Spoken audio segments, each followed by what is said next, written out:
condition that they talk about or in the condition that they feel, they are prisoners of thoughts. Most poor people are prisoners of thoughts. You are the reflection of your thinking. You are the character of your mind. The life you live today is a manifestation of the inner workings of your mind. And that controls how people perceive you and how people relate to you on a regular basis. It controls what happens to people when they come into your world. Thoughts have a force field. I wish that maybe I should give you a good definition of thoughts, because sometimes, we use words that are common, but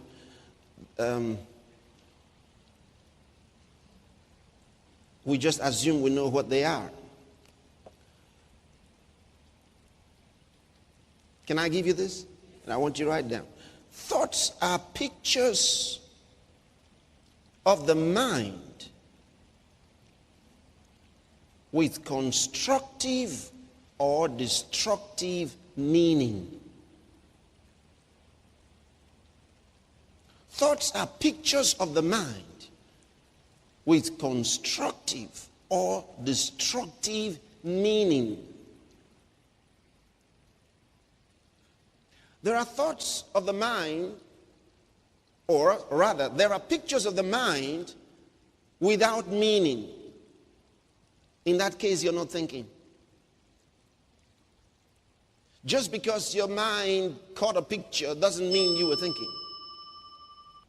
But thoughts, when you are thinking, you get pictures of the mind with constructive or destructive meaning. I'm finished. Oh, I'm finished. Oh. Why did he say that? Because that's what was on his mind. Out of the abundance of the heart, the mouth speaks. And that's why God seeks to work in your heart. He seeks to work inside you, because he knows that what comes out of you is what destroys you, or is what takes you or puts you over. It doesn't matter what problem you find yourself in. It doesn't matter.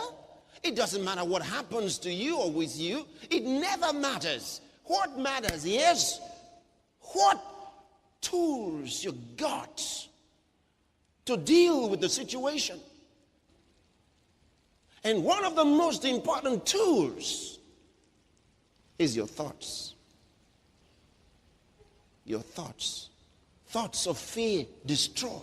Thoughts of impossibility destroy. Thoughts of weakness destroy. Ever heard somebody say, I know that I'm not a very bold person? They even boldly say it. You didn't get that? They boldly declare that they are not very bold. And yet he's bold to declare it. I'm not a very bold person, you know. I'm very, very hot-tempered. See? I know myself. I'm very, very hot-tempered. When something is happening, I start boiling, boiling.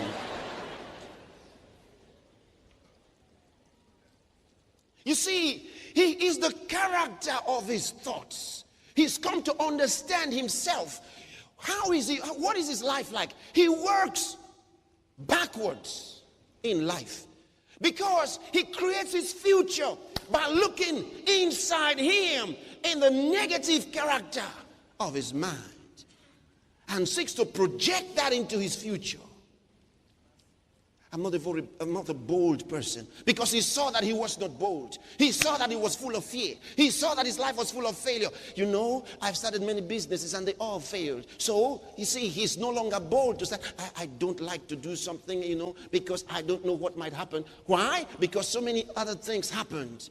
So he looks at the backside of his life and sees all the negativism and then projects those negativisms into his future. And wonders why he's traveling this journey. The bondage of the mind. Ever thought that some people hated you?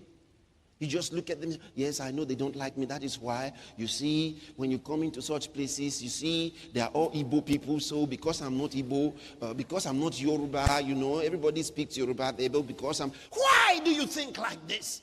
Joseph was a prime minister in Egypt.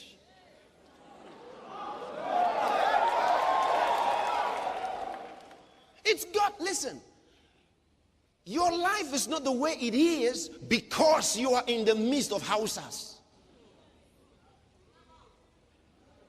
That should be an advantage. You know, a foreigner is always a foreigner. If you are not in your country, no matter how things happen, well, they will later come back to square one. What kind of life is this? As a young guy, I used to ask people in school, when you say you are Igbo or Yoruba or Edo or whatever it is, when you say that, what part of your body or your life is, what part of it? If you were dissected, what part of your body will be characteristically Hausa? I said, you only said you're Hausa because your great-great-great-grandpa relocated himself to some area where they spoke that language, and that's where you grew up. If you grew up anywhere else, you would say you're from there. They said, no. Oh, son of the soil. Son of where? They said, the son of the soil. I said, that's why you've got to be born again. Because when you're born again, you're not son of the soil. You're son of God.